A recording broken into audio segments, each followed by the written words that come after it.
अवैध उत्खनन कभी नहीं रोक सकता, कोई नहीं रोक सकता, क्योंकि इसमें बड़े बड़े माफिया हैं। सब लोग जान रहे हैं कि गुजरात जितनी दारू जा रही है वो एमपी से जा रही है। और सीएम हाउस में सीएम की कुर्सी पे बैठ के सीएम के सामने सीएम से मैं बोल के आया था कि दोनों प्रधानमंत्री नहीं बनेंगे। तो एक बड़ी हेडिंग से वो खबर छपी, मोहिंती अय्यास है, और उसके नीचे उस अखबार वाले ने मेरा नाम लिख दिया, रम्मू सिंह। उस खबर ने तहलका मचाया। कलेक्टर ने पुलिस को भेजना शुरू किया, मेरी ढूंढाई शुरू हुई। जिसने ऐसी खबर लिखी है, जिसके पास इतनी दिलेरी है कि वो सीधा कलेक्टर के ऐसी सनसनी फैल खिलाफ ऐसी बातें। अब मैं लोगों से मिलता भी था कि मैं रम्मू सिंह। दिल्ली के मुख्यमंत्री अरविंद केजरीवाल जी ने कई बार मोदी जी से मेरे लिखे हुए बुक के सवाल पूछे हैं। अच्छा, वही सवाल अखिलेश यादव जी ने पूछे हैं। अच्छा, उनसे एक सवाल पूछा, ऐसा कोई गांव एमपी के अंदर नहीं है जहां अवैध अनलीगल अंग्रेजी शराब नहीं बिक रही हो। अंग्रेजी शराब की फैक्ट्रियां गांव में लग नहीं सकती। आखिर यह शराब पहुंच कैसे रही है, एक एक गांव में अवेलेबल कैसे हो रही है। सतना के साथ एक बड़ी साजिश हुई है, पॉलिटिकल साजिश हुई है। मैं कई मंचों पे प्रयास किया इस बात को उठाने के लिए, लेकिन आपके यहां उठा रहा हूं। सतना को पीछे करने में 4-5 लोगों का हाथ है। मेरा बिल्कुल खुला आरोप है। नहीं, नाम लेना ऐसा कोई जरूरी नहीं है। अभी राज परिवहन डिपो की जमीन बेच दी गई। अच्छा, ठीक है, बिक गई। अब जिनने खरीदी है ने वो प्लाटिंग करके बेच रहे हैं। अरे जब प्लाटिंग ही करके बेचना था भाई, तो प्लॉटिंग की जा रही है। प्लाटिंग की जा रही है। प्लाट के बोर्ड लगे थे वहां, लीज की जमीन। नमस्कार सर, आप हमारे पॉडकास्ट में आए और आप सतना के वरिष्ठ पत्रकार हैं, इस बात पे कोई दो राय नहीं है। और सर, आप कैसे पत्रकारिता की लाइन में आए? सबसे पहले हमारे दर्शकों को ये बताइए कि पत्रकारिता में रुझान आपका कब हुआ और कब आप पत्रकारिता में आ गए और पूर्ण रूप से आपने ये मान लिया कि यार पत्रकारिता ही मुझे आगे तक करनी है। ये कब हुआ सर? एक्चुअल सतना में जो मेरा मकान था वो खाली पड़ा हुआ था। सतना में एक जायसवाल परिवार है, ज्योति इंडियन वाले। इनकी ससुराल मेरे गांव में है और इनके ससुर मेरे पिताजी अभिन्न मित्र थे। अच्छा। उन्होंने इनको अपने दामाद को बताया कि इनका एक मकान सतना में खाली पड़ा हुआ है और उस समय हमारी परिस्थितियां कुछ अच्छी नहीं थी जी। तो ये दद्दू सिंह बरदाडी को ले जाके मेरे मकान में कब्जा कर रहे थे। अच्छा। और मेरे घर के बगल में एक और मकान था, बिशन सिंह जी सरदार जी थे, वो भी खाली पड़ा था। जब ये दोनों मकान कब्जा करने आए तो मैं अपने मकान को बचाने के लिए सतना आया। मतलब इसके पहले आप वहीं पे हम गांव में ही रहते थे। टीआरएस कॉलेज रीवा पढ़ रहा था। अच्छा। रीवा जिले में मेरा गांव है। अच्छा। तो मैं ताला हाउस कुंवर मोराध्वज सिंह जी की एक चिट्ठी लेके आया और दद्दू सिंह जी बरदाडी को मैंने चिट्ठी दी। जैसे ही उन्होंने पढ़ा तो बोले, यार ये तो ताला हाउस के आदमी हैं और इतना कहना था। और ज्योति इंडियन वाले को उनने माँ बहन की गालियां देना शुरू की। और आए थे मेरा घर कब्जा करने और वहां से भगदड़ मची, वो भाग गए। फिर उन्हीं का मटेरियल, ईंटें, डस्ट जो उन्होंने गिराया था, मैंने बाउंड्री खड़ी की और सतना रहने लगा। ये मेरी शुरुआत हुई सतना। ये आप अब सतना में आ गए। अब यहाँ पे जब मैं सतना में था तो खाली था, कोई काम था नहीं। तो एक सतना के पत्रकार ने बोला कि आप लिखते अच्छा हैं तो मेरे अखबार में लिखेंगे क्या? मैंने पहली खबर लिखी। उस समय कलेक्टर एसआर मोहंती थे। अच्छा। उनके बड़े किस्से थे यहाँ पे अय्यासी के। इससे संबंध है, उनके घर जाते हैं, ये करते हैं, मतलब बड़े किस्से थे। तो मैंने लिखा मोहंती अय्यास है। तो मतलब आपने पहले सीधा तो एक बड़ी हेडिंग से वो खबर छपी, मोहंती अय्यास है, और उसके नीचे उस अखबार वाले ने मेरा नाम लिख दिया, रम्मू सिंह। ठीक है, तहलका मच गया। लोगों के जेहन में ऐसी तस्वीर बनी कि कोई 10 फुट ऊंचा और 5 फीट चौड़ा इंसान होगा जिसने ऐसी खबर लिखी है, जिसके पास इतनी दिलेरी है कि वो सीधा कलेक्टर के ऐसी सनसनी फैल ऐसी बातें। मैं लोगों से मिलता भी था कि मैं रम्मू सिंह, तो कहते थे कि है ये कभी रम्मू सिंह हो ही नहीं सकता, इतना दुबला पतला ये इंसान। फिर प्रमाण देना पड़ता था दूसरों से पूछ के कि भाई मैं ही हूं। तो जब दूसरे बोलते थे कि यही रम्मू सिंह है, तब लोगों को विश्वास होता था। उस खबर ने तहलका मचाया। कलेक्टर ने पुलिस को भेजना शुरू किया, मेरी ढूंढाई शुरू हुई। मैं गांव चला गया। 1 हफ्ते बाद आया, सीधे कलेक्टर के चेंबर पहुंचा। मैंने जैसी स्लिप भेजी रम्मू सिंह, मतलब उनने सब काम छोड़ के मुझे अंदर बुलाया। मतलब मैं देखूं तो कि बंदा कौन है। मैं अंदर गया, कलेक्टर साहब ने बोला बैठो बैठो। यार बोले मैं सोचा कोई पहाड़ जैसा आदमी हो गया यार, तुम तो एक हड्डी के आदमी, दुबले पतले से यार, इतनी खतरनाक स्टोरी लिखते हो। इस वक्त आप तो बिल्कुल फिट लग रहे हैं। हाँ, और उस वक्त थोड़ा सा पतले दुबले रहे होंगे। काफी पतला दुबला था। अच्छा। 23 किलो करीब वेट अभी मैंने 4-5 साल पहले बढ़ाया है। अच्छा जी, तो मतलब काफी दुबला था। तो बताइए क्या हुआ सर, जब आप चैम्बर में पहुंचे, कलेक्टर के चैम्बर में पहुंचा, वो अवाक रह गए। बोले यार इतना खतरनाक लिखते हो, थोड़ा तो इज्जत किया करो, थोड़ा तो बचाया करो, आपने सीधे सीधे मेरे लिए ऐसा लिख दिया। मैंने कहा ठीक है आगे देखूंगा। मतलब ऐसा सीधी सीधी बात, हाँ आगे देखूंगा, ठीक है। तो ये मेरी शुरुआत हुई पत्रकारिता की। फिर मैं रुका नहीं। जो कलम मेरी शुरुआत पहली स्टोरी से चली वही मेरी आज तक है। अगर आपने सार्वजनिक लाइफ में गलत किया तो वो मैं कवर करते हैं। हाँ, आपकी व्यक्तिगत लाइफ में टच नहीं करूंगा। व्यक्तिगत लाइफ आप टच नहीं करते, नहीं करते। लेकिन कलेक्टर साहब से तो आपने डायरेक्टली हाँ वो पहली स्टोरी थी। वो भी व्यक्तिगत नहीं है। अगर हम कलेक्टर की भी बात करें तो वो व्यक्तिगत इंसान नहीं है, वो एक उसके पीछे भी एक कहानी हुई। हाँ। मैं भोपाल के एक अखबार में था, दैनिक शांत प्रकाश में। अच्छा। तो कलेक्टर मोहंती और शांत प्रकाश के मालिक भरत पटेल जी सतना आए थे, और सतना से ये लोग खजुराहो जा रहे थे। खजुराहो में शायद इन लोगों ने कोई बड़ी जमीन खरीदनी थी इन लोगों को। तो जब वो सतना आए और सतना से चले गए, मैं भोपाल गया तो बोले कि यार रम्मू मैं सतना आया था। तो हमने कहा और कौन था? तो बोले मोहंती जी साथ में थे। तो हमने कहा आप रुके कहाँ थे? बोले सर्किट हाउस। तो हमने कहा मोहंती जी सर्किट हाउस में नहीं रुके होंगे। तो बोले क्यों, ऐसा क्या है? मैंने कहा वो सर्किट हाउस में नहीं रुके होंगे। बोले हाँ यार मुझे छोड़ के सर्किट हाउस में वो कहीं चले गए थे। तो ऐसे किस्से थे ना सामने। हाँ। और वाकई में नहीं रुके वो सर्किट हाउस। मोहंती किसी के घर गए, फिर उनको भी साथ में लेके आए, फिर गए खजुराहो तीनों लोग।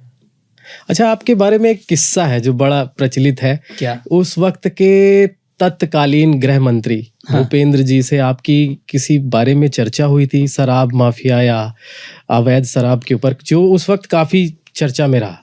उसके बारे में थोड़ा हमें बताइए, विस्तार से बताइएगा सर। भूपेंद्र सिंह जी गृह मंत्री, हाँ, शिवराज सिंह जी की सरकार, हाँ, भाजपा की सरकार। मैंने उन्हें फोन किया, मेरी बात हुई उनसे। मैंने उनसे एक सवाल पूछा कि ऐसा कोई गांव एमपी के अंदर नहीं है जहां अवैध अनलीगल अंग्रेजी शराब नहीं बिक रही हो। अंग्रेजी शराब की फैक्ट्रियां गांव में लग नहीं सकती, तो आखिर यह शराब पहुंच कैसे रही है, एक एक गांव में अवेलेबल कैसे हो रही है। हम शहर की बात करें तो हमारा शहर 45 वार्ड का है, 500 जगह अवैध शराब बिक रही है। तो आखिर ये अवैध शराब आ कहां से रही? तो बोले मैं देखता हूं। हमने कहा मेरे पास कुछ सुझाव है। तो बोले कैसे? तो हमने कहा हर दुकान का एक बार कोड आप बना दीजिए। अच्छा। तो जब फैक्ट्री से जहां से भी ये होलसेल में शराब चलती है तो उस दुकान का उसमें बार कोड डल जाए कि ये शराब यहां से इस दुकान के लिए जा रही है। अगर वो बार कोड वाला अनलीगल बिकवा रहा है तो हमारे पकड़ में आएगा कि वो बिकवा रहा है, ठीक है, समझ में आ जाएगा। अगर बिना बार कोड की है तो फिर फैक्ट्री पे कार्रवाई होगी कि आपने कैसे अनलीगल भेजा।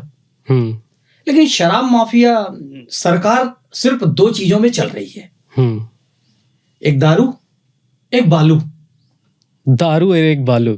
तो ना दारू पे कार्रवाई हो सकती है ना बालू पे कार्रवाई हो सकती है। अवैध उत्खनन कभी नहीं रोक सकता, कोई नहीं रोक सकता, क्योंकि इसमें बड़े बड़े माफिया हैं। ऐसे ही आपका दारू है, इसमें बड़े बड़े माफिया हैं। सब लोग जान रहे हैं कि गुजरात जितनी दारू जा रही है वो एमपी से जा रही है। अच्छा। और गुजरात में बेन है, ड्राई एरिया है। मतलब एमपी से गुजरात इतनी दूर? बहुत दूर। तो मतलब सब लोगों को अच्छा, पता है। इसमें बड़े-बड़े सिंडिकेट शामिल हैं। मैंने यूपी में ऐसे ये चर्चा हो रही थी, ये समझिए कि बहुत छोटे बच्चे हाँ, है ना, वो चर्चा कर रहे थे कि मेरा एक मित्र है जो एमपी जाता है, एमपी के बॉर्डर से शराब लाता है और यूपी में बेचता है, जबकि यूपी में मेरे ख्याल से शराब पर कम टैक्स है, उसके बाद भी एमपी आना और लेके जाना, ये कैसे, मतलब यह एक्चुअल जब मैंने थोड़ा सा डीप में जाने का प्रयास किया था काफी समय पहले, तो मुझे ये पता चला था कि जैसे फैक्ट्री से या जहां से भी ये शराब निकलती है तो उसमें एक बिल बनता है और उसमें डेट नहीं डाली जाती। अच्छा, तो एक बिल पे कई ट्रक माल निकल जाता है। ओहो, तो जैसे एक बिल बना 10 ट्रक माल निकला तो 9 पे मतलब अनलीगल हो गया, टैक्स नहीं लगा, एक हाँ। पे इन लोगों ने टैक्स पेड कर दिया। ओके, ये मुझे काफी समय पहले थोड़ा सा मैंने इसमें जब डीप में घुसना चाहा तो ये मेरी नॉलेज में आया था। तो फिर क्या हुआ भूपेंद्र जी, आप कुछ नहीं कर पाए, सिंडिकेट हावी है। मतलब गृह मंत्री? हाँ, गृह मंत्री कुछ नहीं कर सकते भाई। गृह मंत्री के ऊपर मुख्यमंत्री, मुख्यमंत्री के ऊपर और मंत्री, पूरी पार्टी बैठी हुई है। चंदा किसको नहीं चाहिए, बिल्कुल, है ना। तो ये दारू और बालू के चंदे पे तो सरकार चल रही है। अच्छा, आपने किताबें वगैरह बड़ी लिखी हैं जो जी। कुछ तो बहुचर्चित भी हो गई, हाँ, और तो मतलब बड़ी कंट्रोवर्शियल चीजें जो है आपने उस हाँ, एक शायद- बुक लिखी थी मैंने, अमेजन पे है, मोदी जी से 100 सवाल। हाँ, उसको भारत के बाहर भी कई कंट्रियों में लोगों ने खरीदा और पढ़ा। जो आपने मेरे से एक सवाल किया, मैंने 2 पॉपुलर बुक पब्लिश की हैं। वैसे तो मैं मंथली न्यूज मैगजीन का संपादक हूँ, मालिक हूँ, निकालता हूँ। जी, मैंने 200 से ज्यादा बुक लिखी हैं, 200 से ज्यादा मैगजीन, मंथली मैगजीन निकाल चुका हूँ। 1999 से मैं ये बुक निकाल रहा हूँ कंटिन्यू। अच्छा, कितनी बुकें निकाल चुके हैं? 200 से ज्यादा 200 से ज्यादा बुक लिख चुका हूँ। जिसमें से मेरे मतलब नजर में कुछ 4-6 किताबें आई, मतलब जो प्रचलित भी थी। शायद हो सकता है कि उन 200 में से ये जो लोगों को पसंद आई और लोग मतलब हिट किए, क्योंकि कंट्रोवर्शियल बातें भी थी ना बड़ी। एक बुक मैंने लिखी, उमा भारती मुख्यमंत्री थी और मैंने बाबूलाल गौर के लिए ये लिखा कि नेक्स्ट सीएम बहुत जल्दी बाबूलाल गौर बनेंगे। अच्छा, और नगरीय प्रशासन मंत्री थे वो उमा भारती जी की सरकार में। उनने मुझे बुलाया, रात में 9:30 बजे करीब हम थे, एक सतना के पार्षद थे बीजेपी के, उनके घर में बैठे, बाबूलाल गौर जी के साथ बैठे थे। बोले कि यार आपने ये कैसे लिखा है मेरे लिए, मैं मुख्यमंत्री बनूंगा, क्या मैं वाकई में बनूंगा? मतलब अंदर से उनकी भावनाएं थी। मैंने कहा आप बनने वाले हैं। तो बोले कैसे? मैंने कहा देखते जाइए, समय का इंतजार करिए। तो बोले बनवा दो ना यार। तो हमने कहा मैं बनवाऊं? मैं कैसे बनवाऊंगा? लेकिन आप, मतलब ये शब्द थे उनके। हाँ, मैंने कहा आप बन जाएंगे। 1 घंटे करीब बैठे थे, 10:30 बजे करीब उठे, जबकि उनकी मिसेज ने 2-3 बार कॉल किया कि आप खाना खा के लेट गए थे, फिर आप बाहर। अरे बोले एक बहुत अच्छे पत्रकार आए हैं, बहुत सीनियर पत्रकार हैं, मैं उनके साथ बैठा हुआ हूँ, अभी मैं थोड़ी देर में आऊंगा। इतने मतलब अंदर से उत्साहित थे। जब सीएम बन गए तो फिर मुझे बुलाया सीएम हाउस। अच्छा। तो सतना के विधायक 3-4 विधायक थे, अमानगंज के थे, सिवनी विधायक थे, जुगुल बागरी जी थे और 2-3 नेता थे यहाँ के, एक पत्रकार भी थे। हम लोग 7-8 लोग गए थे। तो मैं बैठा था, तो उन्होंने मेरे से एक सवाल किया कि रमू जी आपने मेरे लिए छापा कि मैं सीएम बनने वाला हूं। मैं तो बन गया, ये देखो सीएम की कुर्सी में बैठा हूं, ऐसे ही बोला था उन्होंने। अच्छा, अब आप ये बताइए कि प्रधानमंत्री कौन बनेगा 2004 में, अटल की आडवाणी? मैंने कहा दोनों नहीं बनेंगे। तो उन्होंने जल्दी से बात काट दी। ये बात भी मेरी सच थी कि मनमोहन सिंह 2004 में पीएम बने थे, दोनों नहीं बने थे। और सीएम हाउस में सीएम की कुर्सी पे बैठ के सीएम के सामने सीएम से मैं बोल के आया था कि दोनों प्रधानमंत्री नहीं बनेंगे, और नहीं बने। 8 लोग उसके बाद उन्होंने बुलाया नहीं यार तुमने नहीं, उसके बाद भी मेरी 1-2 मुलाकातें हुई उनके साथ। हाँ, तो मतलब ये भी मेरी पत्रकारिता का एक हिस्सा था। मैं ज्योतिष नहीं हूं कि मैं कोई भविष्यवाणी करता हूं, बट मैं एनालिसिस करता हूं। हाँ। इसको देखता हूं। फिर 2 में मतलब मैंने साहित्य पे भी अभी थोड़ा सा लिखना शुरू किया। तो अभी एक मैंने बुक निकाली, मोदी जी से 100 सवाल। वो बुक इंडिया के बाहर भी परचेज की गई, खरीदी गई। चूंकि अमेजन पे है। कनाडा वगैरह में भी, कई अमेरिका में भी, यूएसए में भी लोगों ने उसको खरीदा। चूंकि अभी हिंदी वर्जन था, मैंने इंग्लिश में भी उसको दिया है, पब्लिश किया है। हाँ। उस बुक में मैंने जो मोदी जी से 100 सवाल पूछे हैं, उन सवालों पे जब मैं देखना शुरू करता हूं तो दिल्ली के मुख्यमंत्री अरविंद केजरीवाल जी ने कई बार मोदी जी से मेरे लिखे हुए बुक के सवाल पूछे हैं। अच्छा, वही सवाल अखिलेश यादव जी ने पूछे हैं। अच्छा, कुछ सवाल मतलब आपकी किताब के सवालों को कवर किया। अच्छा, उसी किताब में जो मैंने क्वेश्चन किए हैं मोदी जी से, कुछ सवाल राहुल गांधी जी ने भी किए हैं। तो मुझे अच्छा लगता है, हो सकता है कि मेरी बुक वहां तक पहुंचे। एक दो सवाल बताइए ना, मतलब क्या। देखिए, एक दो सवाल ये हैं, मोदी जी बहुत पावरफुल है, तो इतने पावरफुल प्रधानमंत्री के रहते हुए देश से कोई आदमी पैसा लेके कैसे भाग सकता है? ये सवाल सभी ने किया। चलिए, भाग तो गए, तो आपका पावर क्यों नहीं काम कर रहा कि एक आदमी को भी आप पैसे सहित वापस नहीं ला पा रहे हैं? बिल्कुल। देश का पैसा, ऐसे लोगों को देशद्रोही घोषित करना चाहिए। आप इनको बाहर कैसे जाने दिए? ये चले कैसे गए, फिर ये वापस कैसे आए? बिल्कुल सही है ना? बिल्कुल बिल्कुल। ऐसे ही कई सवाल उठाए मैंने। फिर एक किताब लिखी मैंने कमलनाथ जी पे कि कमलनाथ ने जानबूझ के अपनी सरकार गिराई। अच्छा, उस बुक में थोड़ा ब्रीफ में बताइए। हाँ, सर, ब्रीफ में थोड़ा कि कमलनाथ जी 2018 के बारे में, मतलब आप कैसे बोल सकते हैं ये चीज कि खुद ही सरकार गिराई? इसलिए कि देखिए, इसका खुलासा अभी हुआ कि वो बीजेपी में शामिल होने वाले हैं। हाँ, वो काफी ज्यादा हुआ था और काफी दिन तक तो वो मीडिया के सामने भी नहीं आए, कोई भी नहीं आया। यहाँ तक कि कोई भी बड़ा कांग्रेस का बड़ा नेता मीडिया में आके ये नहीं बोला कि ऐसा कुछ भी नहीं है, ये सब अफवाहें हैं। तो काफी लोगों को लग रहा था कि लगता चले गए क्या अंदर ही अंदर। हाँ, तो ये बल्कि बीडी शर्मा जी ने बोला कि उनको हम नहीं लेंगे कि उनके ऊपर 1984 के दंगों का ब्लेम लगा हुआ है। अच्छा, जो इंदिरा गांधी हत्याकांड के बाद सिखों के ऊपर हमले हुए थे, वो आरोप उन पे भी कुछ हैं। अच्छा। तो ऐसा कह के उनको बोले कि हम नहीं ले सकते पार्टी में, लेकिन अच्छा, कहीं ना कहीं तो चर्चाएं थी ना। दूसरी चीज, कमलनाथ जी मुख्यमंत्री थे, आप घर के मुखिया थे। ज्योतिरादित्य सिंधिया की नाराजगी थी, आप उनको बुला के क्यों नहीं बैठे, क्यों नहीं बुलाया आपने? बल्कि ज्योतिरादित्य सिंधिया ने ये कहा कि आप हमारी ये बात नहीं मानेंगे तो हम अनशन में बैठेंगे, सड़कों पे उतरेंगे। तो कमलनाथ जी ने लापरवाही से बयान दिया कि जिनको सड़कों पे उतरना है उतर जाएं। तो वो तो सड़कों पे नहीं उतरे, लेकिन सरकार को सड़क पे उतार दिया। कमलनाथ सरकार सड़क पे आ गई। हाँ, आ गई, बिल्कुल।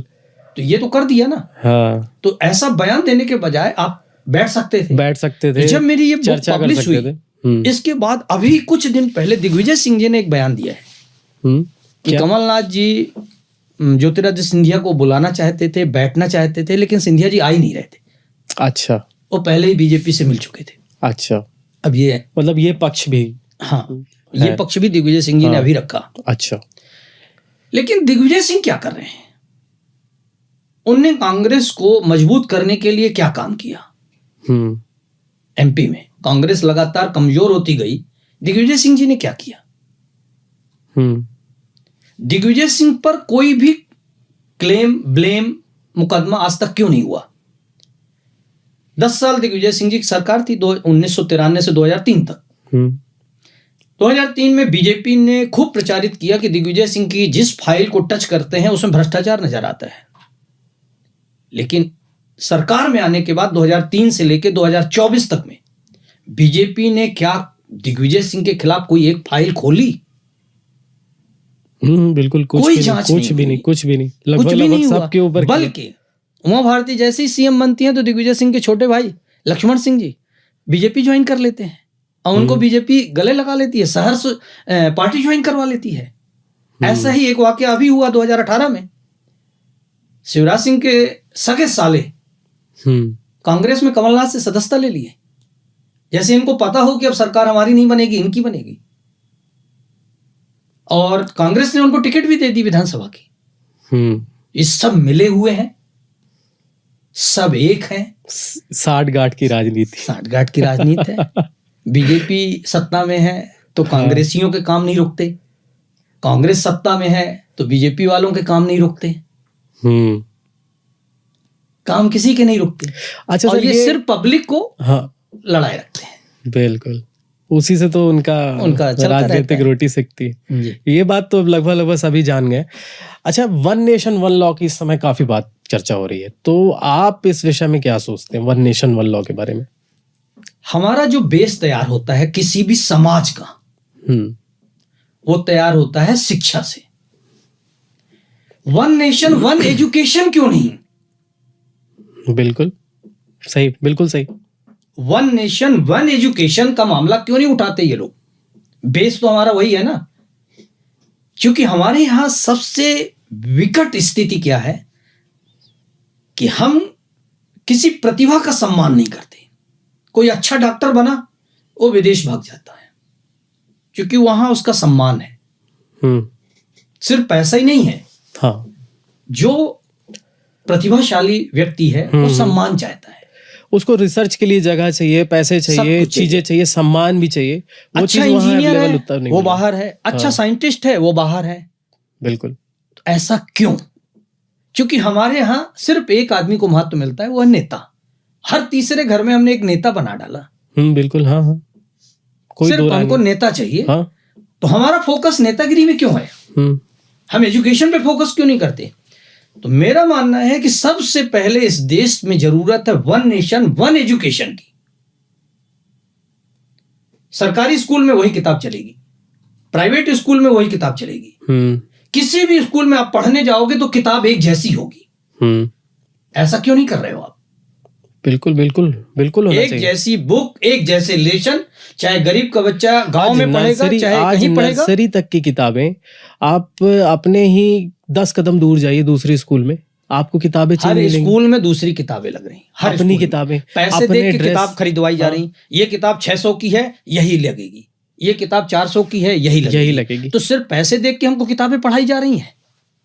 ये कैसा ज्ञान है? हम एक देश में एक जैसा ज्ञान नहीं दे सकते। अमीर का बच्चा पढ़ेगा तो दूसरी किताब पढ़ेगा, गरीब का बच्चा पढ़ेगा तो दूसरी किताब पढ़ेगा। ऐसा क्यों? हम बेस में ही अमीरी गरीबी डाल रहे हैं, हम वहीं से अंतर शुरू कर देते हैं। बिल्कुल। तो सबसे पहला इस देश में वन नेशन वन एजुकेशन होना चाहिए। इसके बाद कोई भी बात उठनी चाहिए। वन नेशन वन इलेक्शन की बात कर रहे हैं। अरे सिर्फ आप लोगों को इलेक्शन ही दिख रहा क्या? चुनाव के अलावा और कुछ नहीं है क्या? आपको अगर देखना है तो मेरा तो एक ही मुद्दा है, सबसे पहले आप बेस अच्छा तैयार करिए। बिल्कुल बिल्कुल, ये बहुत ज्यादा जरूरी है, बहुत ज्यादा। तो वन नेशन वन एजुकेशन पे आइए तो हमारा बेस मजबूत तैयार हो, अच्छा तैयार हो। और जब हमारे चारों तरफ एक जैसे पढ़े लिखे लोग होंगे तो हमारी एक नई दिशा तैयार होगी देश की। बिल्कुल। अच्छा, केजरीवाल जी का मैं एक रील देख रहा था, वो भी वन नेशन वन लॉ के बारे में बता रहे थे, जो मुझे भी बहुत ज़्यादा सही लगा कि जब ये अलग अलग इलेक्शन होते हैं, कभी म्यूनसिपैलिटी के इलेक्शंस होते हैं, कभी लोकसभा, कभी विधानसभा, तो 3-4 इलेक्शन 5 सालों में होते हैं, तो हर पार्टी के नेताओं को उतर के सड़कों पे आना पड़ता है।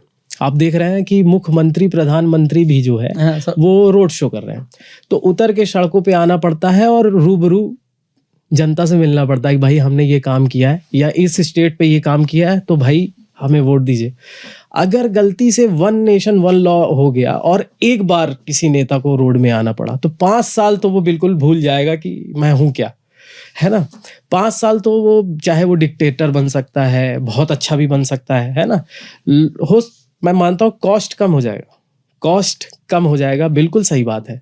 बट जो यहाँ की राजनीति का जो एक स्ट्रक्चर है, जो एक मॉडल है, वो ग्राउंड में क्या होगा वो हम आप अच्छे से समझ सकते हैं कि भाई अगर एक नेता को फुल पावर 5 साल के लिए दे दी जाए और ये ना कहा जाए कि भाई तुम्हारी जो है सीट जो है छिन भी सकती है या अन्य चुनाव में भी तुम्हारी सीट खिसक सकती है, तुमको रोड में आना पड़ेगा, काम करना पड़ेगा, मुंह दिखाना पड़ेगा, इससे तो आप वंचित हो जाने वाले हो। मेरा मानना इसमें एक चीज है कि जब तक पब्लिक जागरूक नहीं होगी तब तक अब ये नेता संस्कृति हम पर हावी रहेगी। क्या वर्ड है सर, बहुत बढ़िया। नेता संस्कृति। हावी रहे। पब्लिक जागरूक हो जाए तो मेरा एक मानना है, जिस नेता को एक बार मौका दे दो उसको दोबारा छोड़ दो, अच्छा, दोबारा मत चुनो। तो सर उससे तो ये हो जाएगा ना कि फिर मैं काम ही क्यों करूं, मैं अब क्यों चुन नहीं के करेगा? एक बार आ गया, अब नहीं, मैं ऐसा काम ही नहीं नहीं है ना। करूंगा, क्योंकि देखिए, आप हटा ही देंगे देखिए, मेरे को। हम जिस शहर में हैं, जिस जिले में हैं, ठीक है ना, हम्म अगर हमारे 5 बार के सिंह हैं, नाम लेके कह रहा हूं, उपलब्धि के नाम पे क्या है?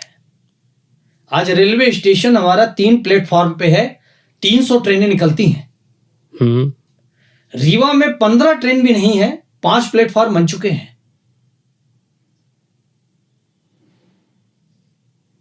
बड़ी बात, बड़ी बात है ना? बड़ी बात।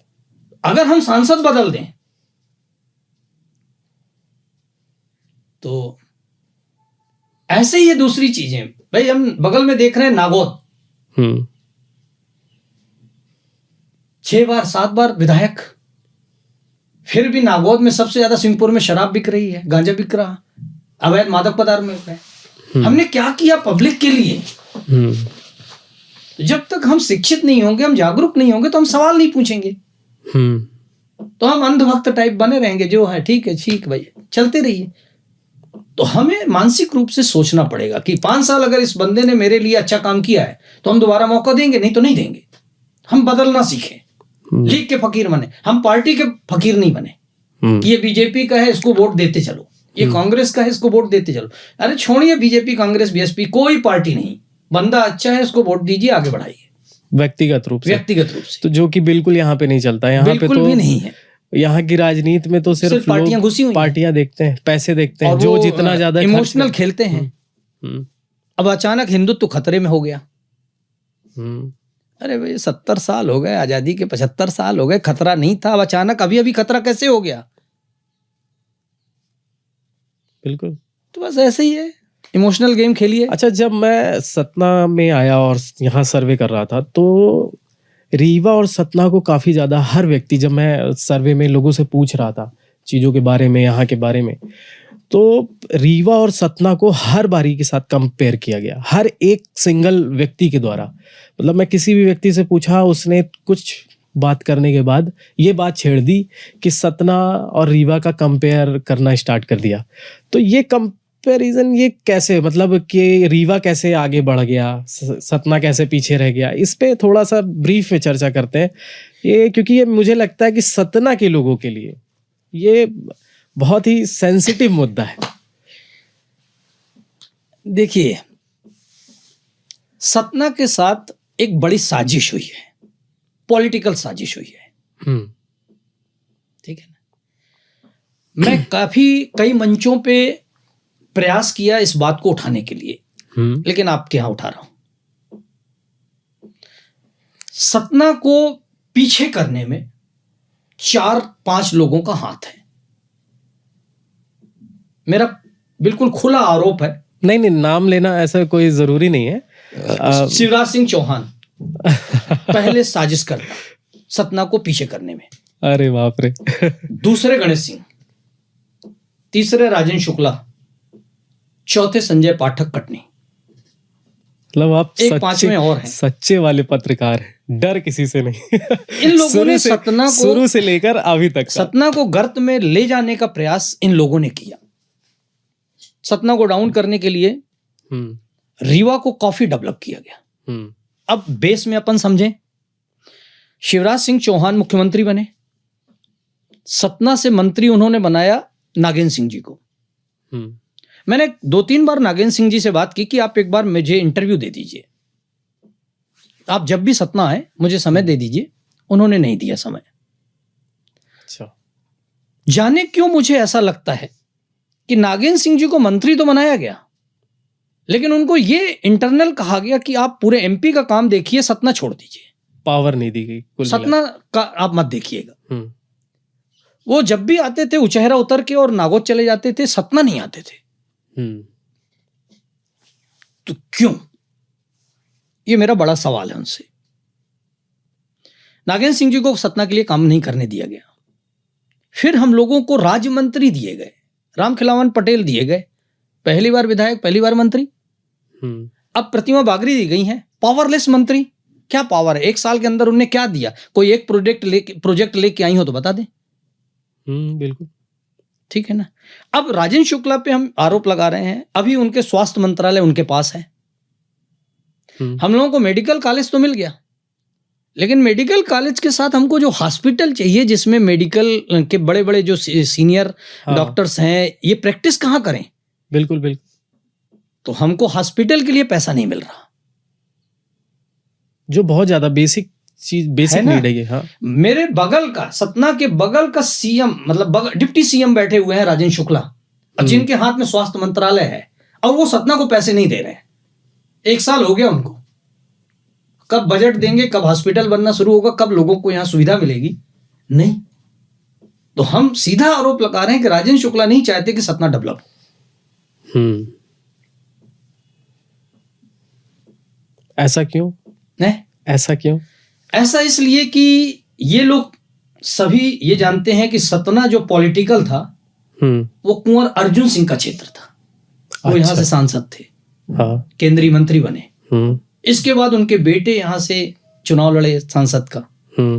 तो वो इसको पॉलिटिकल रूप से समझते हैं कि सीधी के बाद सतना जो है वो उनके पास। तो देखिए, सीधी को भी डेवलप नहीं होने दिया। सीधी के बगल में सिंगरौली डेवलप हो गया, सीधी डेवलप नहीं किया। सीधी का डेवलपमेंट रुक गया, इधर सतना का डेवलपमेंट रुक गया। कटनी का डेवलपमेंट, इंदौर के बाद व्यावसायिक रूप से कटनी दूसरे नंबर पे आ गया। इधर रीवा को इन लोगों ने उठा दिया।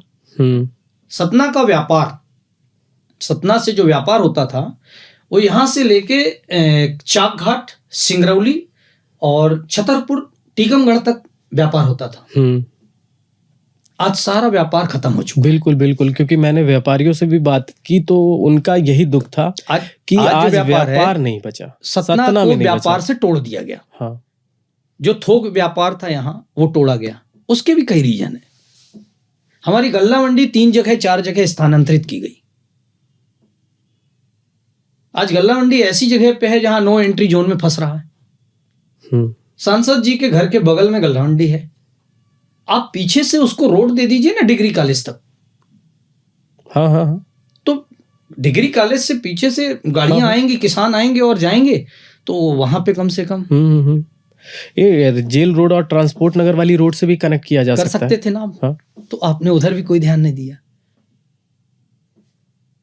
अभी राज परिवहन डिपो की जमीन बेच दी गई। अच्छा, ठीक है, बिक गई। अब जिनने खरीदी है ने वो प्लाटिंग करके बेच रहे हैं। अरे जब प्लाटिंग ही करके बेचना था भाई, तो प्लॉटिंग की जा रही है। प्लाट के बोर्ड लगे थे वहां, लीज की जमीन। अरे भाई साहब, प्लाटिंग की जमीन प्लाट करके बेचना था तो गवर्नमेंट खुद बेच लेती। फिर दूसरे को लीज में दे के और प्लाटिंग करके बेचना कहां तक औचित्य है भाई? बिल्कुल नहीं है। मैंने यहाँ एक कमिश्नर थे नगर निगम में, अमनवीर सिंह जी IAS थे, उनके पिताजी मुख्य सचिव इकबाल सिंह बैसी। तो मैं बैठा था तो हमने कहा ये विश्वासराव सब्जी मंडी आप लोगों ने तोड़ दी, तो यहाँ खुद क्यों नहीं कुछ डेवलप करते हैं? तो उन्होंने बड़ा इजी मुझे आंसर दिया कि पैसे नहीं है। मैंने कहा जमीन तो आपकी है। तो बोले हाँ। तो हमने कहा बैंक में गिरवी रख दीजिए, लोन ले लीजिए। पहला। दूसरा, एक नक्शा तैयार करिए कि हम वहां एक मॉल बना रहे हैं, ये हमारा नक्शा है, और जैसे ही नक्शा रिलीज कर देंगे वैसे ही लोग पैसा एडवांस देके दुकानें खरीद लेते हैं। आपके पास पैसा आ जाएगा, आप बना लीजिए। वो हंसे और टाल दिए। उस हंसी को क्या समझूं कि जो ऊपर से मिलने वाला है वो कहां जाएगा, वो कैसे मिलेगा अगर हम खुद बना के डेवलप करेंगे तो। भाई रीवा हमको बहुत डेवलप दिख रहा। कांग्रेस सरकार में श्रीनिवास तिवारी जी थे, उन्होंने शिल्पी प्लाजा बनाया। तो शिल्पी प्लाजा मार्केट आज भी नगर निगम का है, नगर निगम किराया लेता है। लेकिन जो बीजेपी की गवर्नमेंट में राजेंद्र शुक्ला जी ने बनाया तो सारा कुछ समदड़िया को दे दिया। नगर निगम को तो कुछ रह ही नहीं गया। तो एक बार हमारे हाथ से हमारी संपत्ति निकल गई तो 99 साल की लीज में हम बैठे रह गए। एक पीढ़ी गुजर गई। एक पीढ़ी 99 साल, 3 पीढ़ी गुजर जाएगी उस। हाँ हाँ हाँ, पूरी। और 99 साल के बाद उनने दुकानें बेच दी हैं, कौन खाली करेगा और कौन खाली करा पाएगा? तो एक तरह से आपने बेच दिया। अब सतना के डेवलपमेंट में जो हम बार बार कह रहे हैं ग्रहण लगाने वाले ये लोग हैं, साजिश करता। माधोगढ़ किला हेरिटेज होटल बने, इसके लिए मैंने बहुत ज्यादा प्रयास किया, खूब खबरें, खूब लोगों से बात की। खजुराहो बनारस का सेंटर पॉइंट हो सकता है माधोगढ़। बहुत अच्छा पुराना किला है, नदी के ठीक है, नदी में पानी रोका जाए, उसमें बोटिंग वोटिंग हो, और बहुत खूबसूरत हेरिटेज उसको बनाया जा सकता है। मैं अपने प्रयास में कामयाब हुआ, गवर्नमेंट ने दे दिया, जिसने ले लिया उसमें 1% काम नहीं किया। तो क्या गवर्नमेंट उसकी गुलाम है क्या? आपने 2 साल से 3 साल से किसी को दे दिया है, अगर वो उसमें नहीं बना रहा तो आप कैंसिल करिए, किसी दूसरे को दीजिए ना। बिल्कुल। हमारा मकसद है कि उसमें हेरिटेज बने, जो ले रहा वो तुरंत काम चालू करे, उसको आप टाइम पीरियड दीजिए कि आप 30 दिन या 60 दिन में काम चालू कर दीजिए, और 2 साल में उसको चालू कर दीजिए, नहीं तो आपको हम कैंसिल कर देंगे। लेकिन जाने क्यों उसमें इंतजार में बैठे हैं। उसमें भी मुझे पता चला कि कोई पॉलिटिकल इन्वॉल्व है। सारा खेल तो वहीं से शुरू होता है। तो इसीलिए हमारे यहाँ के डेवलपमेंट की किसी को बहुत आशाएं नहीं है। कोई मतलब लड़ के, कोई झगड़ के, कोई मतलब इस ढंग से नहीं कर रहा है। आशा भी खत्म ही हो गई लोगों की, मतलब सतना के लोगों की आशा भी अब टूट गई है कि यार नहीं यहाँ अच्छे लोग हैं, बोलते नहीं है, ये बड़ी अच्छाई है। ये अच्छाई है। 100 गड्ढे सड़क में बना दिए गए, मुंह चुप रखेंगे। 1000 गड्ढे सड़कों पे मिलेंगे, मुंह चुप रखेंगे। 10,000 गड्ढे पूरे शहर में बना दिए गए, मुंह चुप है। तो मैं तो कहता हूं ऐसी जनता को 1 लाख गड्ढे होने चाहिए, कि दिन भर गिरें और दिन भर उठें और मुंह बंद रखें और सिर्फ हड्डियां तोड़वाएं, डॉक्टरों के पास जाएं। जब पब्लिक ही ऐसी है तो आप क्या करोगे? आप पब्लिक को बोलना तो पड़ेगा। अब पब्लिक बोलती नहीं, और इसके बाद भी फिर वो नेताजी जिनने गड्ढे को दुआए हैं वो जाते हैं तो लोग माला लिए खड़े हैं। तो क्या होगा? अच्छा, विद्यार्थी परिषद में आप और मोहन यादव जी, अपने मुख्यमंत्री जी, साथ में थे आप लोग? हाँ, मैं रीवा में था विद्यार्थी परिषद में। उस समय मोहन यादव जी भी अब उज्जैन से थे। रायपुर में एक अधिवेशन हुआ था, उस अधिवेशन में दंगा हो गया। अच्छा। क्योंकि मैं शुरू से थोड़ा सा गरम दल में था, गरम स्वभाव का था, और वो नरम दल में थे। तो फिर उस दंगे में हम लोग 40-50 लड़के बाहर निकल रहे थे। मैंने माइक से रायपुर में अनाउंस किया कि भाई हम लोग भी दबेंगे नहीं, झुकेंगे नहीं, चलते हैं, देखा जाएगा जो होगा। सरकार किन की थी? पटवा सरकार थी। अच्छा। बीजेपी की सरकार। अच्छा। उस समय छत्तीसगढ़ और एमपी एक था। अच्छा। तो फिर मोहन यादव जी आए, मेरे सामने हाथ जोड़ के खड़े हुए कि रम्मू जी, बाहर प्रशासन कार्रवाई कर रहा है, आप लोग, और चूंकि आपने सबको उकसाया है तो आप रोकिए आप। फिर मैंने रोका कि भाई देखते हैं। फिर हम लोग 2 लोग गए थे बाहर देखने, कर्फ्यू के बावजूद। 2 बंदे थे, एक मैं था, एक भिंड का लड़का था, रीवा एजी कॉलेज में पढ़ता था। फिर हम लोग 2 लोग गए थे देखने कि क्या माहौल है बाहर का। वो भी देखा, सुना, समझा। फिर इसके बाद भी मोहन यादव जी से 2-3 बार मुलाकातें हुई। वो मेरे व्हाट्सएप ग्रुप में भी जुड़े हुए थे। अभी सीएम बनने के 3 दिन बाद मेरे व्हाट्सएप ग्रुप से लेफ्ट हुए हैं। अच्छा, अभी मुलाकात हुई इस सीएम बनने के बाद? नहीं, सीएम बनने के बाद कोई मुलाकात नहीं, मैंने नहीं की। अच्छा, एक बड़े ओहदे पे चले गए ना, तो थोड़ा दूरी बना लेना चाहिए। अच्छा, एक चर्चा बड़ी हो रही है कि उस विषय पे आपने चीफ जस्टिस को, है ना, कोई पत्र लिखा था। वो बताइए, क्या पत्र में आपने क्या लिखा था चीफ जस्टिस से? आपकी सीजेआई मतलब सुप्रीम कोर्ट के चीफ जस्टिस चंद्रचूड़ जी थे। हाँ, पूर्व लगभग मैंने 4 महीने पहले एक पत्र भेजा था 4 मतलब उस वक्त पूर्व हो चुके नहीं, थे? उस वक्त तो पद में थे। पद में थे, अच्छा अच्छा। तो उनको मैंने एक पत्र लिखा था और मैंने सोचा कि वो पत्र को PIL जनहित याचिका के रूप में अगर सुप्रीम कोर्ट में ले लेंगे तो देश के बहुत सारे लोगों का भला हो जाएगा। क्या था उसमें? हमारे देश में एक बहुत बड़ी समस्या खड़ी हो गई है जिसकी ओर कोई भी ध्यान नहीं दे रहा। लड़कियों की हाइट बहुत छोटी होती जा रही है।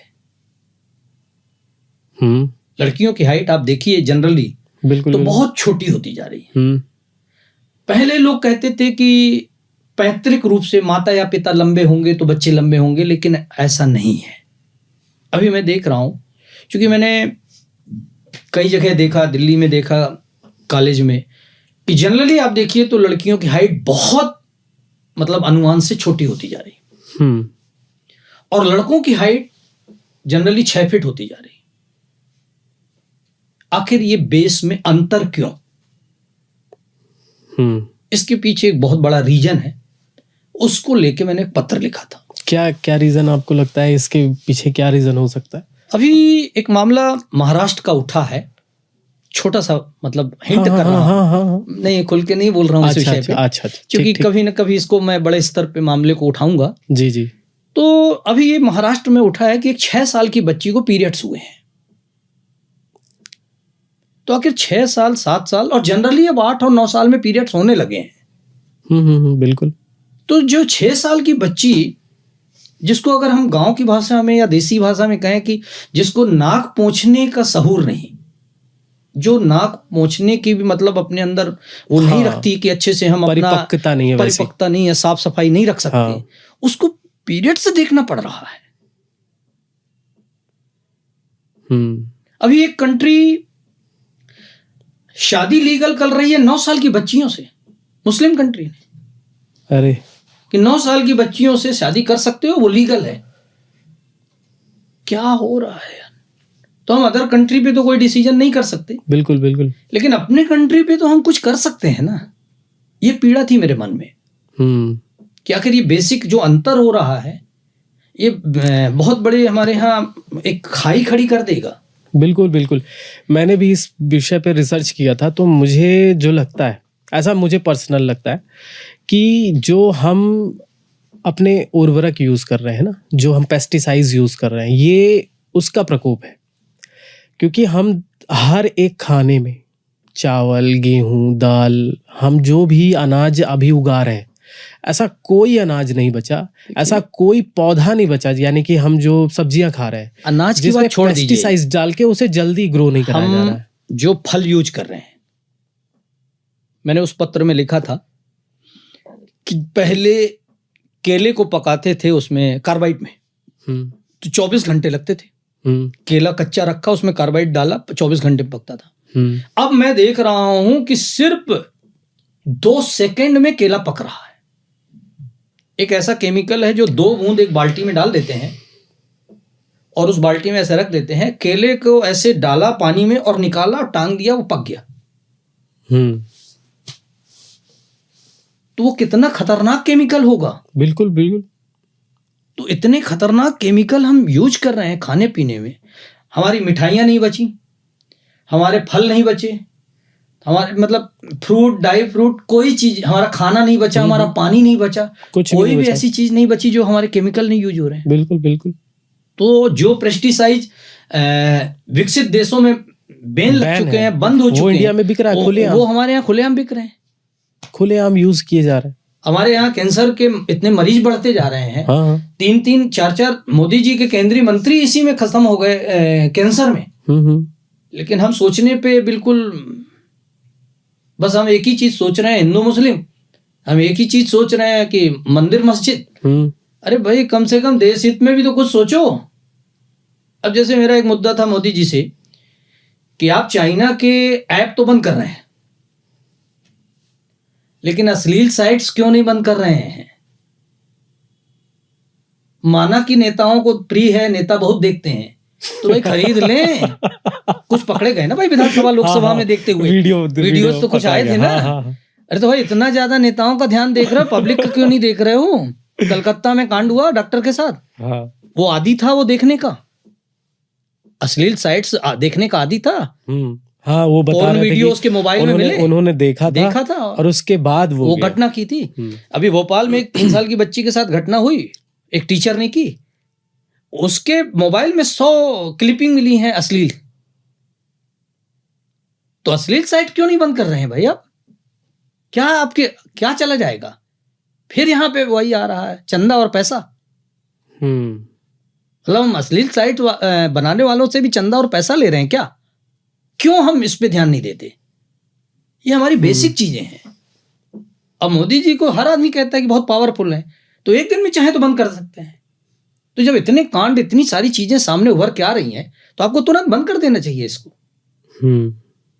क्योंकि आज सोशल मतलब डिजिटल प्लेटफॉर्म पे आप जहां चले जाइए वहां देखिए तो एक्सेस बहुत आसान है। मतलब हमारे जजीज, हमारे बच्चे जो बहुत छोटे हैं, अरे छोटे छोटे बच्चों को जिनको एक्सेस नहीं मिलना चाहिए इस चीज का, उनको भी बहुत आसानी से मिल रहा है ना। तो आप इस पे एक बैन क्यों नहीं लगा रहे हो? आप ऐसी साइट्स क्यों नहीं बंद कर रहे हो? हम लोगों को ध्यान भटकाते हैं। हम जितनी बात कर रहे हैं कि चाइना में हमने ये बैन कर दिया, ये बैन कर दिया, आज हर सामान चाइना से भरा हुआ है। सारे पार्ट्स, सारे स्पेयर पार्ट्स। आज हम सतना में अगर बात करें तो लगभग 50 करोड़ से 1 अरब का सामान भरा पड़ा है इसका, चाइना का, बिना बिल का, 2 नंबर का सामान। बिल्कुल। आज फर्नीचर तक, हाँ फर्नीचर तक, सब कुछ। इलेक्ट्रॉनिक की बात लोग कहते हैं बस वो दीपावली में 30 रुपए की झालर न खरीदना। अरे तो ये आ कहां से रही है? हमको तो बोल रहे हैं कि आप मत खरीदो। अरे तो हमारे देश में वो डाल कैसे रहा है? हमारे देश में ये आ कहां से रही है? ला कौन रहा है? दिल्ली में मैंने देखा इतने बड़े बड़े मार्केट हैं इसके, सिर्फ चाइना आइटम के इतने बड़े बड़े मार्केट्स हैं। और हम सबसे दुख की बात है कि हमारे इंजीनियर्स आज बेरोजगार हैं, 8,000 रुपए 9,000 रुपए की नौकरी करने के लिए मजबूर है।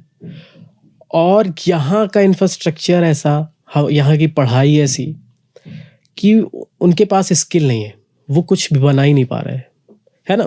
मतलब आप समझिए कि स्किल लेस एजुकेशन। देखिए, जब तक हम एक लक्ष्य लेके चलेंगे कि सब नेता बन जाओ, तब तक हम दूसरी तरफ ध्यान ही नहीं देंगे। हाँ, जैसे आपने कहा था हर तीसरे घर में एक नेता बन गया है, बना रहा है। तो जब हम चाहते हैं कि कोई पढ़े, कोई ना पढ़े, कोई मतलब नहीं, सब नेता बन जाओ, तो ये कैसे चलेगा? भाई, अगर हमारे देश में कोई प्रतिभाशाली है, किसी ने कोई रिसर्च किया, किसी ने कोई चीज की, तो उसको हम ऊपर ले आए। आप किसी आदमी को एक प्रमाण पत्र और एक मेडल दे देते हो, वो मेडल रख के करेगा क्या? बिल्कुल वही हो रहा है ना। आप मेडल तो दे दिए, हर घर में मेडल है, पर उसका कोई पूछ नहीं। आपने मेडल रख दिया, आपने उसको सर्टिफिकेट दे दिया, वो क्या करे उस मेडल का, उस सर्टिफिकेट का क्या करे? बिल्कुल सही सवाल है ना। आप पुश करो कि वो और आगे कैसे बढ़े। बिल्कुल होना तो ये चाहिए ना। हाँ। अभी एक चेस में बंदा जीत के आया 11 करोड़ रुपए, गवर्नमेंट ने उसकी कोई मदद नहीं की, उल्टा वो खेल के जीत के आया तो 5 करोड़ के लगभग उसके 11 करोड़ पे गवर्नमेंट टैक्स लगा दिया। क्या है यार? 11 में 5 टैक्स, क्या है ये? कहाँ जा रहे हैं हम लोग? अभी तो बड़ा ज्यादा प्रचलित हुआ है वो पुरानी कार वाले टैक्स में, तो वो टैक्स में तो काफी लोग भ्रमित है। कुछ लोग बोल रहे हैं कि वो जो पुरानी कार जो बेचते हैं, जो सेलर है, उनको टैक्स देना है। कुछ लोगों को लग रहा है यार नहीं यार, मुझे भी टैक्स देना है। तो ये भी बड़ा चल रहा है काफी ज्यादा इस वक्त। एक व्यापारी ने मुझे समझाया, हाँ, कि हम व्यापार करते हैं, 1 करोड़ रुपए हम कमाते हैं, उसमें हम 28% जीएसटी दे देते हैं। बाकी जो बचा उससे हम कार खरीदने जाते हैं, उसमें हम 28% जीएसटी दे देते हैं। 18%। हाँ। तो 28 उधर दिया, 18 इधर दिया। इसके बाद हम रोड टैक्स और इंश्योरेंस देते हैं, उसमें जीएसटी देते हैं। फिर हम डीजल पेट्रोल लेते हैं, उसमें 50-56% जीएसटी देते हैं। ठीक है ना। फिर हमको टोल टैक्स भी देना पड़ता है। तो 1 करोड़ में हमारे पास कितना बचा? कुछ नहीं। सब तो दे दिए। सब तो हमारी तरफ चला जाता है, फिर कैपिटल जो हम बचा रहे हैं उस पे भी टैक्स उस पे भी टैक्स दे रहे हैं। तो मतलब इतने ज्यादा टैक्सेज क्यों? और फिर मल्टीपल टैक्सेस। वो टैक्सेज जा कहाँ रहे हैं? हाँ, वो टैक्सेज जा कहाँ रहे हैं? स्मार्ट अभी सिटीज तो बहुत है, पर अभी स्मार्ट एक सिटीज लग नहीं सिपाही रहे। 500 करोड़ से ऊपर का मिला है। हाँ, भोपाल में एक सिपाही 500 करोड़ 500 करोड़ से ज्यादा का मिला है। और विदेश भाग तो गया, फिर उसको भी वापस नहीं ला पाएंगे। फिर उसका दरोगा, फिर उसका टीआई, फिर उसका एसपी, फिर उसका आईजी डीजीपी, फिर उस विभाग का मंत्री, उनके पास क्या होगा जब सिपाही के पास 500 करोड़ है? बिल्कुल सही बात है ना? तो हमारा पैसा कहाँ जा रहा टैक्स का, ये भी दिख रहा है।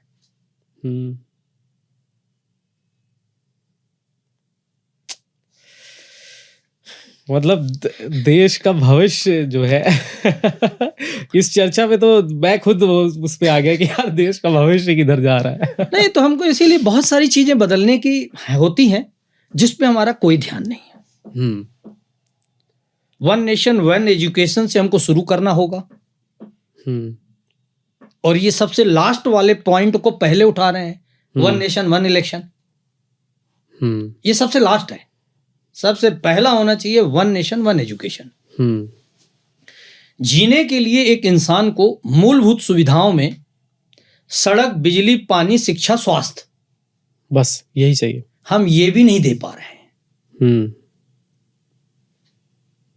बिल्कुल। 75-77 साल में हम ये भी नहीं दे पा रहे हैं। कई सरकारें बदल गई, लेकिन आज भी इसी मूलभूत समस्याओं में हमने सड़क दे दी किसी के गांव में, किसी के मोहल्ले में, किसी घर के सामने, तो हम उसको बहुत एहसान जताते हैं कि हमने तुम्हारे सामने सड़क बना दी।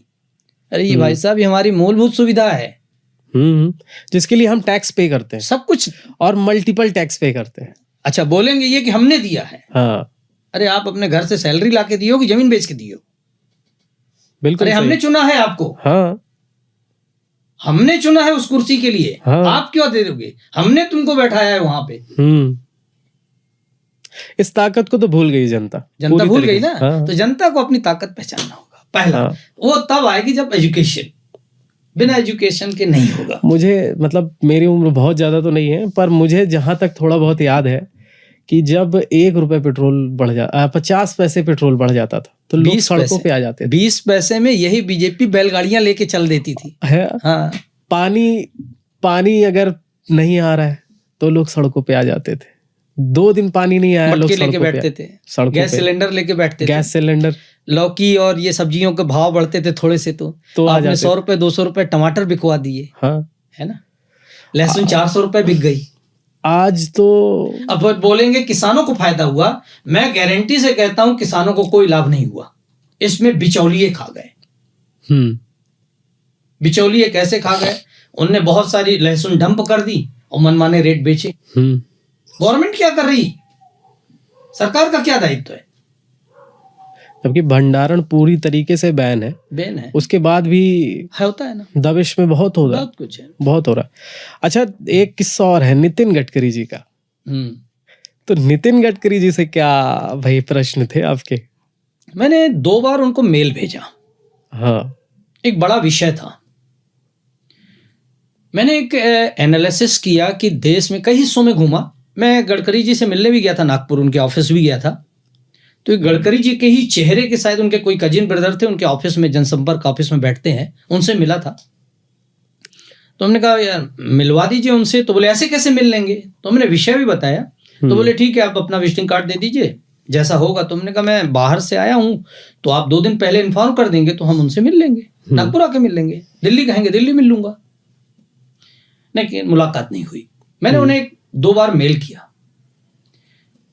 मैंने एक पूरे देश में सर्वे किया कि 80% से अधिक 2 व्हीलर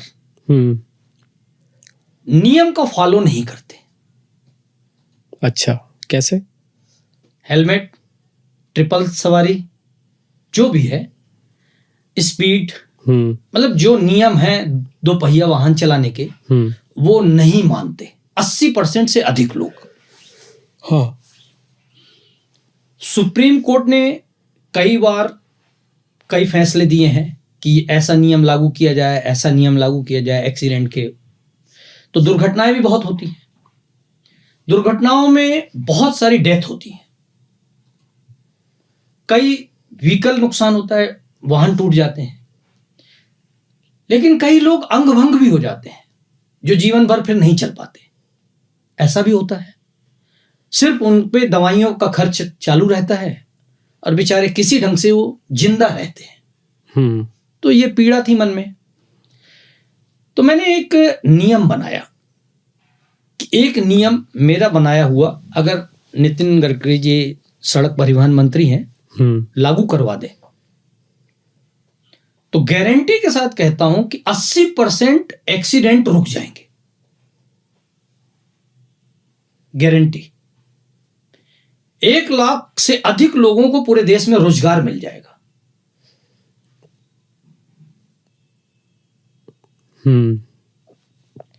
लेकिन ये नियम गडकरी जी को तब देना चाहता हूं कि मुझे इसके बदले में नाम और दाम दोनों चाहिए, फ्री नहीं दूंगा। क्योंकि गवर्नमेंट को बहुत ज्यादा प्रॉफिट है। अच्छा, मतलब ये बिजनेस आइडिया भी है। हाँ, बिजनेस आइडिया। मतलब अगर ये कहा जाए कि बिजनेस आइडिया भी है और सेल्फ केयर भी है, तो हम देश के हित में भी बात कर रहे हैं। हाँ। गवर्नमेंट साल में अगर 500 करोड़ रुपए कमाती है तो जो 1 लाख से ज्यादा लोगों को रोजगार मिलेगा उनको 50 करोड़ करीब दे भी देगी। भाई 50 करोड़ आपने दिया, 500 करोड़ कमाया, तो 450 करोड़ तो आप प्रॉफिट में हो।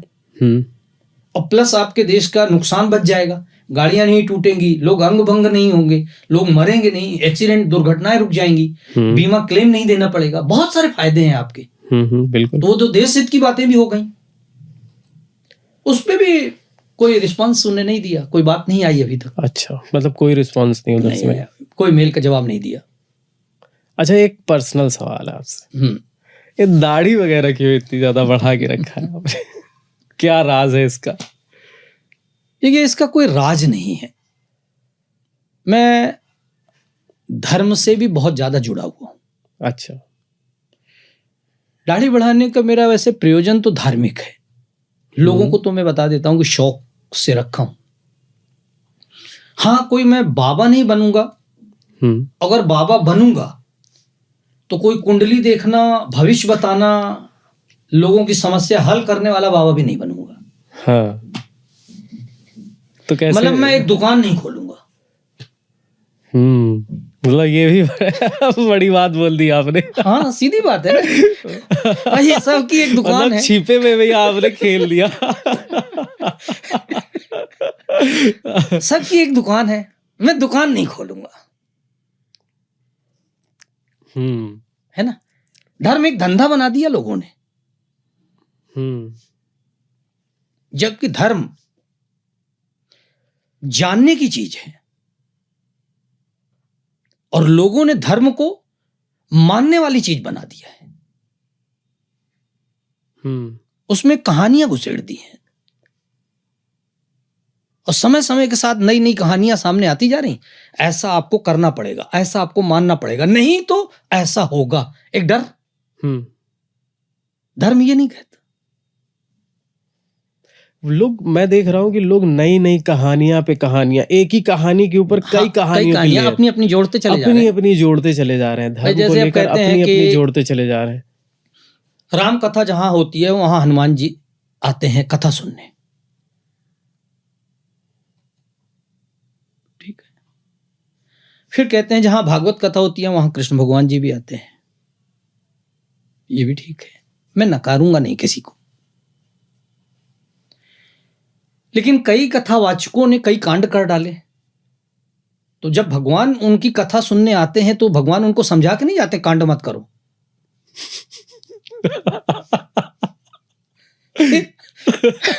उनकी हर बार कथा सुनने भगवान आते हैं, फिर भी वो कांड कर जाते हैं। बिल्कुल। है ना। तो धर्म को लोगों ने धंधा बना लिया है, जबकि धर्म धंधे का नहीं है। लोगों को बताओ भगवान कहाँ है, अब भगवान कैसे मिलेंगे। लेकिन ये बताने के पहले आपको जानना पड़ेगा। जब आप ही नहीं जानते तो दूसरे को कहां से बताओगे। तो पहले स्वयं को पहचानो। धर्म में सिर्फ एक चीज है, सबसे पहला आत्मज्ञान। जब आत्मज्ञान हो जाएगा, आप अपनी आत्मा से मिल लोगे, आप अपने को पहचान लोगे। फिर दूसरी आपके अंदर जिज्ञासा होनी चाहिए परम ज्ञान, परमात्मा से मिलने की। तो एक आत्मज्ञान, दूसरा परम ज्ञान। इसके बाद फिर सबको ज्ञान दो। तो ना आत्मज्ञान है ना परम ज्ञान है, और ज्ञानी बन के लोग चल दिए हैं, उनने धंधा बना लिया है। तो ये भी एक बड़ा विषय है। बड़ा विषय है ये, तो एक बहुत बड़ा विषय जिसपे पूरा एक पॉडकास्ट ही बन सकता है। तो एक मुद्दा जो आपके साथ मतलब साथ साथ चलता है, कई लोग पूछना चाहते हैं आपसे, क्या रम्मू सिंह जी क्या पॉलिटिकल बंदे हैं, पॉलिटिक्स में आना चाहते हैं? क्या चाहते हैं रम्मू सिंह जी अपने फ्यूचर से? जब इतने सारे नेताओं को सिर्फ स्वार्थ सिद्ध करते हुए देख रहा हूं, और इतनी ज्यादा जनता को असहाय और बेसहारा पाता हूं, कभी कभी मन होता है कि मैं चुनाव में कूद जाऊं। मतलब कूदेंगे चुनाव में? चुनाव लड़ जाऊं। अब ये मत पूछिएगा कि कौन सा चुनाव, मतलब सोच के तो रखा होगा कि कोई चुनाव लड़ूंगा। हाँ, सोचा है, पब्लिक चाहेगी तो निश्चित चुनाव लड़ूंगा, ऐसा सोच के रखा है। मतलब सतना से या कहीं से भी टिकट? सतना से ही लड़ेंगे। सतना से ये सोच के रखा है। कौन सा चुनाव ये डिसाइड नहीं है, कौन सी पार्टी से ये डिसाइड नहीं है, लेकिन चुनाव लड़ूंगा। इसके पीछे कई लोग तैयारी कर रहे हैं मेरी। अच्छा। लगातार मुझे वो प्रेरित करते हैं, लगातार मैसेज करते हैं। एक बंदा इंजीनियर है यहाँ का, नोएडा में, उसने मुझे सैकड़ों मैसेज भेजे कि सर एक बार आप चुनाव लड़ जाइए, जो मदद होगी हम आगे, ड्यूटी नौकरी छोड़ दूंगा, 1 महीने यहीं रहूंगा, पैसा लगाऊंगा, सब करूंगा, आपके साथ रहूंगा। यहीं का सज्जनपुर का एक बंदा है, बड़ोदरा गुजरात में, उसने भी कई बार मेरे से यही कहा कि सर एक बार आप चुनाव लड़ जाइए, जो साथ चाहिए, जैसा चाहिए। बोले हम लोग करीब 100 लड़के हैं यहाँ, आ जाएंगे 1 महीना, सब काम धंधा छोड़ के आपके साथ। अमरपाटन का एक बंदा है, वकील है हाई कोर्ट में, उनके गांव की आजादी से लेके आज तक 6 किलोमीटर सड़क नहीं बन रही थी। रामखिलावन पटेल जी मंत्री थे, और उस समय वो आए तो मैंने स्टूडियो बुलाया, उनका एक इंटरव्यू किया, काफी अच्छा इंटरव्यू था, खबर उठाई। फिर उन्होंने एक दिन मुझे बताया कि हमारे गांव की 3 किलोमीटर सड़क तो बन गई है, अभी 3 किलोमीटर बाकी है। तो हमने कहा चलिए एक बार फिर आवाज उठाऊंगा। तो ऐसे बहुत सारे लोगों के काम किए हैं। तो ये सब बंदे तैयार हैं कि जब आप बिना किसी कुर्सी के, बिना किसी उसके इतने सब कम काम कर रहे हैं, तो एक बार चुनाव लड़ जाइए। तो ये सब मेरी ताकत है, हिम्मत है, जिनके लिए कुछ कर रहा हूं। चलिए, आपसे पॉडकास्ट में काफ़ी अच्छी बातें हुई, काफ़ी अच्छी चीज़ें सीखने को भी मिली, और मुझे लगता है कि हमारे दर्शकों को भी, हमारी ऑडियंस को भी ये पॉडकास्ट काफ़ी पसंद आएगा। तो सर आज के लिए हम पॉडकास्ट को यहीं पूर्ण विराम देते हैं, और आपके पॉलिटिकल करियर के लिए शुभकामनाएं सर। और सर बहुत अच्छा लगा आप हमारे शो पे आए, बहुत बहुत धन्यवाद। ये मेरा तीसरा इंटरव्यू है। अच्छा। 2 बार इसके पहले मुझे भोपाल स्टूडियो में 2 चैनल पे बुलाया गया था, तो कभी वहां बैठा था। सतना में ये पहला है। मुझे अच्छा लगा कि आपने मुझे याद किया। अरे बिल्कुल, शुभकामनाएं मेरी आपको।